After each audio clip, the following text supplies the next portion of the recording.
چی میگی راجع به خودت؟ تو رو خدا میتونی تو سکوت و تنهایی خودت کاغذ برداری خودتو بنویسی چی هستی؟ ببینید اگر موضوع شناخت من برای من مهم نباشه، پس چی برای شما مهمه؟ تا حال شده فکر کنی کی هستی چی هستی؟ و تا حال توجه کردی که مهمترین موضوع در زندگی تو خودتی؟ به محض اینکه میخوای خودتو بشناسی میری انسان شناسی میکنی. چرا؟ این کجا داری میری؟ دیگر شناسی میکنی. دیگران با من چه میکنند؟ چه نمیکنند؟ چه باید بکنند؟ چگونه نباید باشن؟ با ول کن این حرفو یه دقیقه.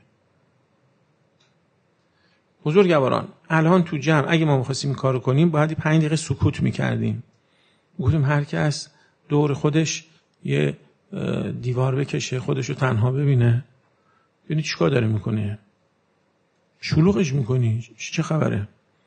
چقدر وقت گذاشتی برای اینکه خودتو بشناسی؟ خودتو ها، نه انسان. بزرگواران خیلی از شما درس خونده این. موقعی که به شما گفتن الانسان حیوان ناطق، فکر نکردین که اصلا از این هیچ چی نمیفهمین؟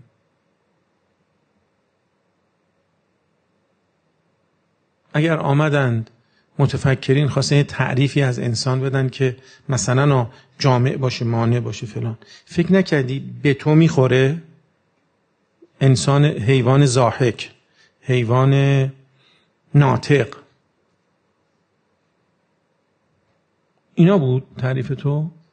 چی میگی راجع به خودت؟ تو رو خدا میتونی تو سکوت و تنهایی خودت کاغذ برداری خودتو بنویسی چی هستی؟ انسانی یعنی چی؟ که حرف نشد که. بنویس چی هستی، راستش هم بنویس چی هستی.